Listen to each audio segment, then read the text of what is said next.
All right, hey everybody, this is Isaac, and I tell you what, there has been a lot of movement in this pageant world, and I'm trying to keep up with it.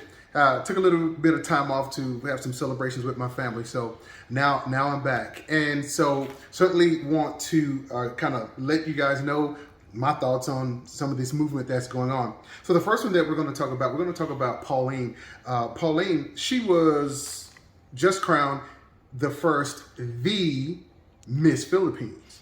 This was confusing to me, so let me see if I can kind of break it down quick, because I do have some people that don't know much about Filipino pageantry, so let me just break it down.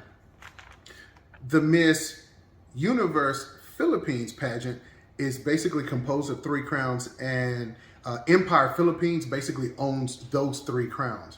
But what they wanted the Miss Universe Philippines to be a standalone crown where you can, once that person is crowned, that can be a standalone crown and there's no second ones.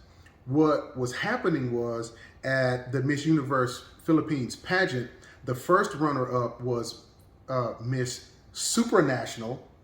The second runner-up was Miss Charm. And so they were all crowned there at the, off stage or whatever after the pageant was over with. So now, since they only want to have the Miss Universe Philippines crowned at that time, they have created a second pageant called the Miss Philippines pageant. And that will incorporate the first runner-up and the second runner-up, which is Miss Supranational and Miss Charm. So then that way there's 2 different entities. At first, I couldn't get it until someone really sat down and explained it to me. So again, Miss Universe Philippines is going to be its own entity, and then the Miss Philippines pageant is going to be the Miss Supranational. And since Pauline was first runner-up, she was Miss Supranational. So guess what? That was kind of that loophole. So now she can be crowned the Miss Philippines. There you go.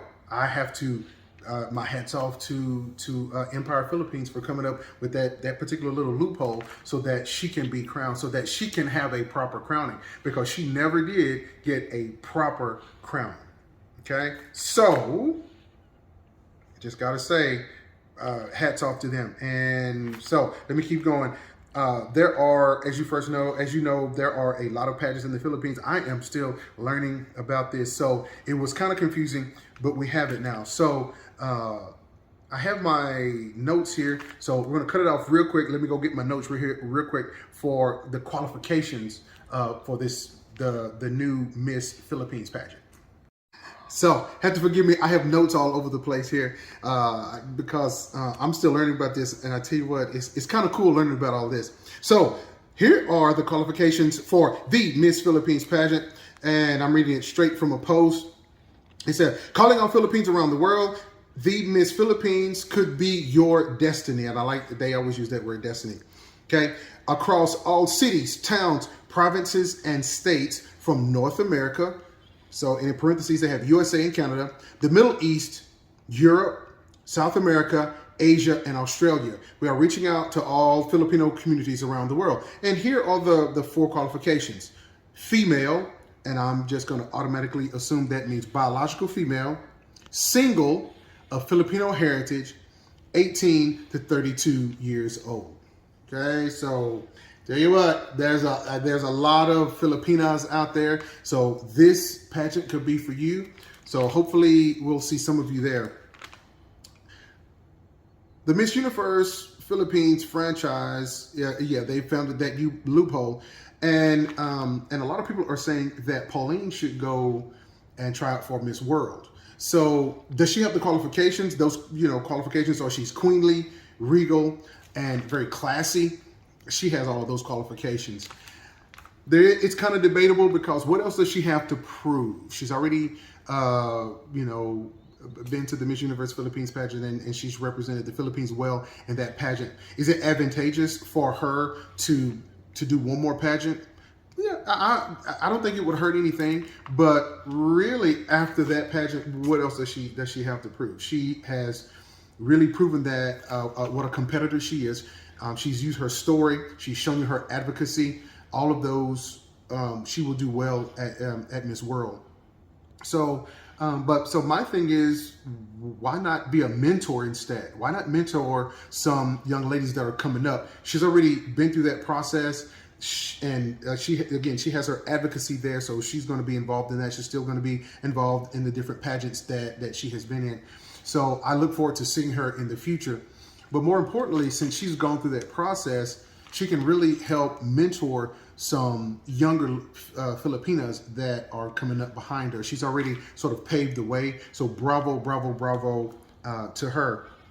I am very happy that she finally got a proper crown, that she was able to have her moment in front of the camera and be crowned and the Miss Philippines. And I don't know, for me, it's just very important, because when I saw that, I had said a couple of times that I was like, they just kind of slighted her. I felt like they slighted her on her crowning moment. And so she did finally get to have that moment. So bravo to her. And, you know, people are still celebrating. She was on, I'm getting Facebook posts and things from her camp.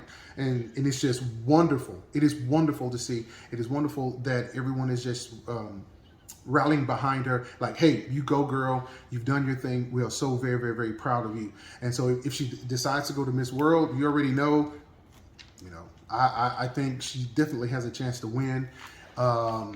So, you know, but again, the Miss Philippines pageant, you know, I don't know, is it similar to how she lost to Miss Ecuador? I don't know, but we're gonna leave that right there, because we're not gonna rehash that again. But she has poise, grace, smarts, intelligence, well-spoken, proven advocacy. What else could you ask for? What else could you ask for? So I just want to, you know, reiterate, hey, Pauline, so happy for you, so happy to follow you on this journey. So those of you that stuck around to the end of this video, please let me know your thoughts, and certainly appreciate you liking and subscribing. You guys take care. This is Isaac, and I'm signing off.